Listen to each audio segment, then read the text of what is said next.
السلام علیکم ورحمۃ اللہ وبرکاتہ۔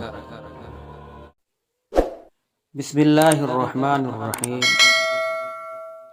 جابر رضی اللہ تعالی عنہ سے روایت ہے کہ رسول اللہ صلی اللہ علیہ وسلم بکری کے ایک چھوٹے کانوں والے مردار بچے کے پاس سے گزرے تو آپ صلی اللہ علیہ وسلم نے فرمایا، تم میں سے کون اسے 1 درہم میں لینا پسند کرے گا؟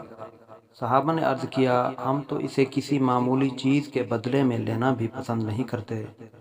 آپ صلی اللہ علیہ وآلہ وسلم نے فرمایا، اللہ کی قسم، اللہ کے نزدیک دنیا اس سے بھی زیادہ حقیر ہے جتنا یہ بکری کا مردہ بچہ تمہارے نزدیک حقیر ہے۔ مستورد بن شداد رضی اللہ تعالی عنہ بیان کرتے ہیں، میں نے رسول اللہ صلی اللہ علیہ وسلم کو فرماتے ہوئے سنا، اللہ کی قسم، آخرت کے مقابلے میں دنیا کی مثال بس ایسے ہی ہے جیسے تم میں سے کوئی اپنی انگلی سمندر میں ڈبوئے، پھر وہ دیکھے کہ وہ انگلی پانی کی کتنی مقدار کے ساتھ لوٹتی ہے۔ ابن عباس رضی اللہ تعالی عنہ بیان کرتے ہیں، رسول اللہ صلی اللہ علیہ وسلم نے فرمایا، 2 نعمتیں ایسی ہیں جن کے بارے میں بہت سے لوگ خسارے میں ہیں، صحت اور فراغت۔